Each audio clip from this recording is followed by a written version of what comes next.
오늘날 유머는 도처에서 흘러 넘치고 있습니다.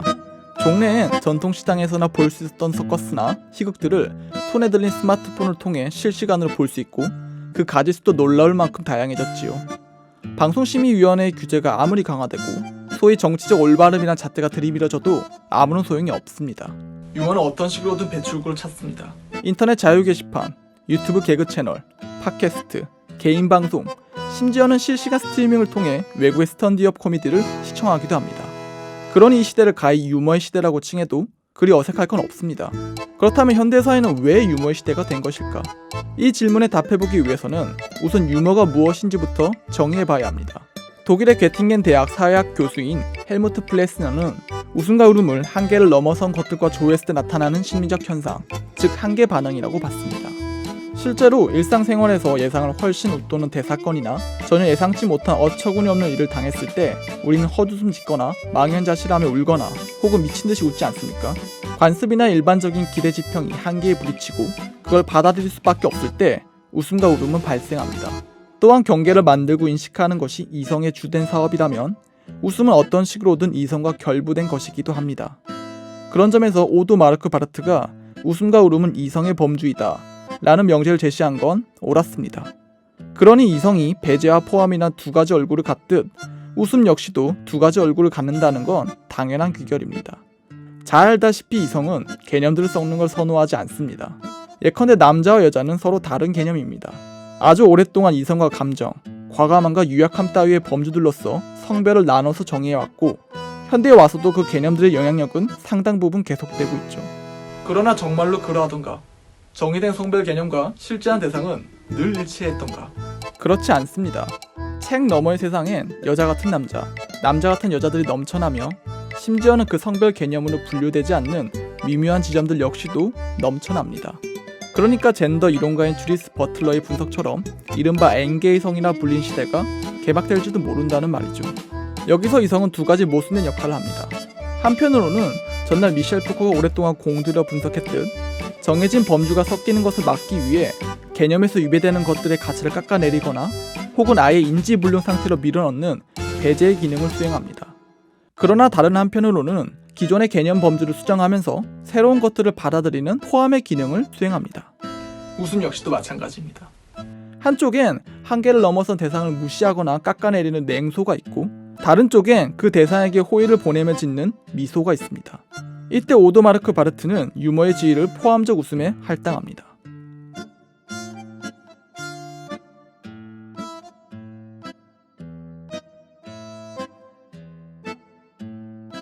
이렇듯 유머는 금지된 것과 억압된 것들을 수용하도록 만듭니다. 예컨대 아시아인이 수학을 잘한다는 선입견에 대한 스탠드업 코미디를 떠올려 봅시다. 이야기 구조는 단순합니다. 실제로는 수학을 잘 못하는 어떤 아시아인이 저 선입견을 이용해 이득을 거두고 반대로 그 선입견에 따라 아시아인을 바라봤던 우둔한 백인이 짜증스런 손해를 보고 말았다는 줄거리. 이 유머는 공식적인 세계에서 수학을 유독 잘함으로 정의된 아시아인에 대한 선입견을 딱히 그런 것은 아님이란 비공식적인 진실로 바꿔주는 기능을 합니다. 그러니까 유머는 공식적인 세계에서 비공식적인 세계를 현재화하는 것입니다. 그렇다면 이 시대는 왜 유머의 시대가 된 것인가? 주목해야 할 것은 현대사회가 모든 것이 수치화된 세계라는 점입니다. 지금 시대는 과학적, 기술적, 경제적, 정보통신적 합리화가 이루어졌거나 혹은 그렇다고 믿어 의심치 않는 시대이고 모든 것들이 데이터화되어 계획 가능한 계산값으로 기결되고 있습니다. 이를테면 기업 채용을 떠올려 봅시다. 여기서 지원자는 출신 대학, 토익 점수, 봉사활동 시간, 공모전 수상 경력, 그리고 국토대장정 따위의 채점 요소들로 환원됩니다. 그러나 그 기준들로 그 지원자가 기업이 원하는 인재임을 얼마나 확신할 수 있게 되는 걸까? 참고로 2016년 신입사원 채용 실태 조사에 따르면 대졸 신입사원의 1년 내의 퇴사율은 27%였습니다. 평가 기준은 그리 정확하지 않습니다. 그러나 어찌됐든 간에 소위 현실이라 불리는 공간은 저 부정확한 평가 기준에 따라서 돌아가고 있습니다. 그러니 이런 현실 속에서 살아가는 현대인은 불만이 쌓일 수밖에 없죠. 노동 환경부터 맛집 추천까지 전방위적인 데이터가 이루어졌으니 불만 역시도 전방위적입니다. 그렇습니다. 유머가 바로 그 불만의 배출구인 것입니다. 인간 각자는 고유한 생활 세계를 갖습니다. 출신 지역부터 속한 계급 및 취향, 그리고 우연한 조우에 의한 영향까지 그 생활 세계의 모습은 매우 다양해질 수밖에 없지요. 자연스레 한 인간의 개성은 그 생활 세계가 구성되어 온 과정, 즉 이른바 생활 세계적 역사의 형태를 띠게 됩니다. 무엇을 겪어왔고 누구를 만났으며 무엇을 보고 읽었고 또한 쓰고 말해왔는지에 대한 역사, 그 나이테가 곧 당신인 것입니다. 물론 이런 개인사는 이력서에 적히는 공식적인 역사와는 대립됩니다. 그리고 바로 그 대립 때문에 현대인은 유머를 적극 요청하게 되죠. 유머를 통해 자신의 생활 세계적 역사를 배제하려는 현실에 저항해야만 하기 때문입니다. 자신의 고유성을 받아들이란 요구, 그것이 곧 유머인 것입니다. 유머 마칩니다. 총총.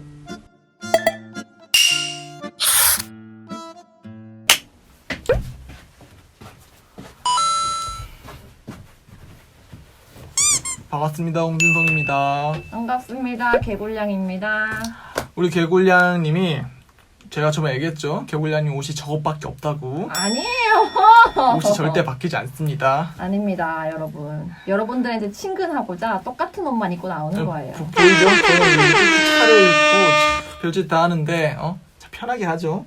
그 넥타이가 최선이라고 생각하시는 건가요? 이런 꼬무니 넥타이 이거 얼마나 사람 이게 좀 화사해 보이는 이게 너무 모노톤으로 하면 심심하다고요. 아니요, 제가 봤을 땐 좀 별로인 것 같아요. 준성 씨, 유머의 시대에 대해서 어떻게 보셨나요? 저는 유머의 시대. 사실 이 유머의 시대라고 하는 게 나의 객관적인 요소, 이 고유성이 저희 객관적인 세계에 딱 표출되는 게 딱 요약하자면 그런 건데, 저는 사실 이거 하면서 90년대생 하면 딱 코드 중 하나인 병맛이 떠올랐습니다. 병맛 코드요. 그래서 병맛이라는 단어가 진짜 말도 안 되는 밈이나 유행어 혹은 막 이상한 판단 같은 걸 내리는 거 보통 병맛이라고 하는데, 그 전 세대는 그 엽기라고 불렀거든요.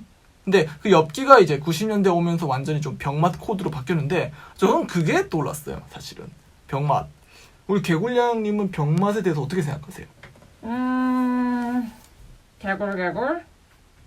네? 개굴. 또 시작됐네. 병맛에 대해서 어떻게 생각하냐고요? 개굴.